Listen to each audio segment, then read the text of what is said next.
Boker Tov.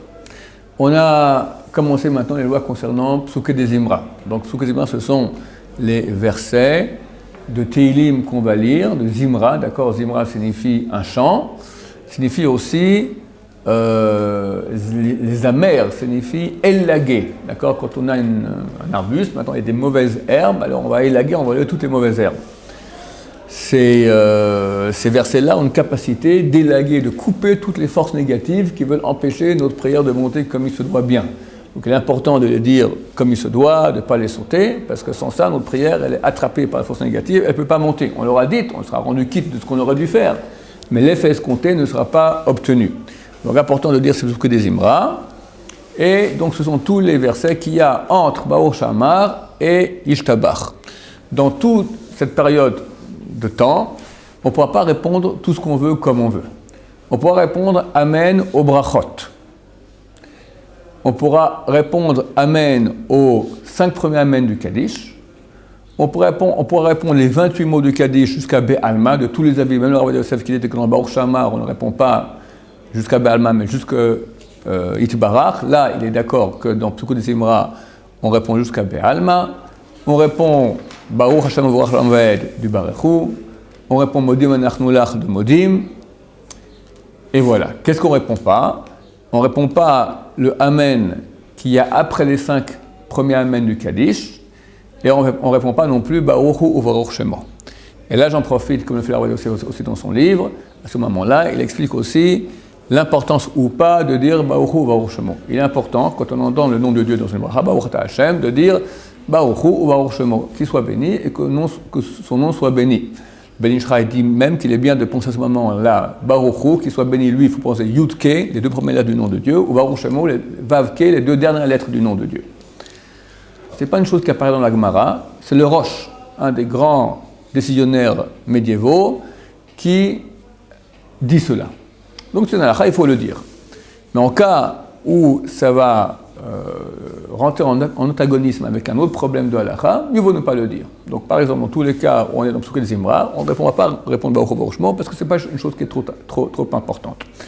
Le vrai problème, il est où? Certaines communautés ont l'habitude, lorsque quelqu'un a dit une bracha, oui, et dans cette bracha, il me rend quitte. Par exemple, au kiddush, d'accord? Le propriétaire de la maison, comment on va l'appeler, le maître de maison, d'accord, fait le kiddush pour nous rendre quitte. Et il y a dans certaines communautés une coutume malencontreuse de répondre Baruchu ou Baruch Shemo. Il y a 2 problèmes. Un problème qu'à la rigueur on pourra encore accepter, bien que ce n'est pas très bien. C'est que, où est le problème? C'est que lorsque quelqu'un fait une bracha pour me rendre quitte, c'est comme si je la dis moi. On appelle ce principe Shomea Keone. Celui qui entend, c'est comme s'il dit lui-même. Alors maintenant on va dire, toi tu fais une bracha, tu me rends quitte maintenant pour le kiddush. Alors tu dis Baruch Ata Hashem, etc. D'accord? Tu dis le kiddush. Et moi, quand j'entends Baruch Ata Hashem, je réponds Baruch Baruch Shemo. Après, je continue à Elokeinu Melech Haolam. Alors, vu que quand tu dis la bracha, c'est comme si je la dis moi, il s'avère en fait que moi, qu'est-ce que je dis? Je dis dans ma bracha, je me dis Baruch Ata Hashem, Baruch Baruch Shemo, Elokeinu Melech Haolam. C'est pas une bracha. Depuis quand quelqu'un a fait une bracha en disant Baruch Ata Hashem, Baruch Baruch Shemo, Elokeinu Melech Haolam? C'est impossible de dire une chose pareille.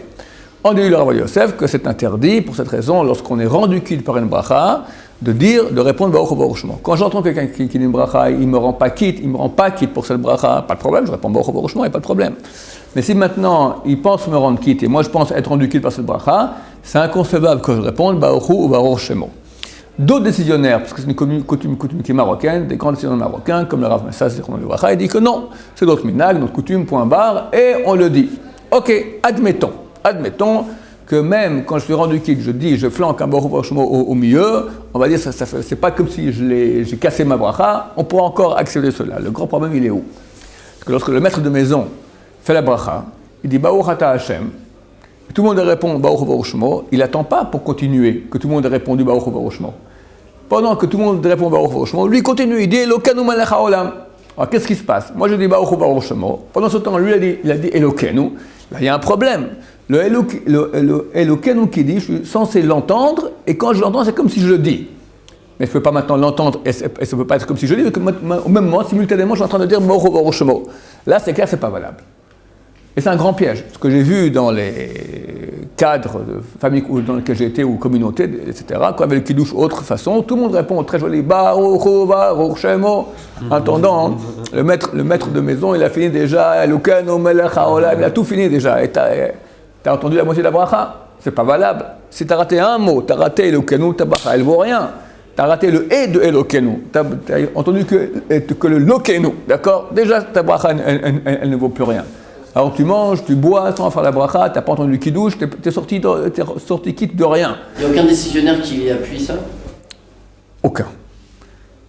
Même les grands rabbins marocains, ils disent, c'est clair, ils reconnaissent que si au milieu, tu dis, oh, franchement, tu n'as pas entendu qui du Elokeinu, on ne peut pas dire 2 mots à la fois, c'est impossible.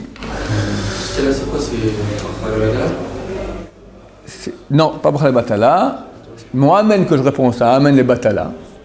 C'est un amen orphelin, ce qui est très, très, très, très grave. Quand je suis rendu quitte par une bracha, quand je suis censé être rendu quitte par une bracha, je réponds amen, je ne suis pas rendu quitte, c'est un amen orphelin, c'est extrêmement grave. Il ne faut pas répondre amen.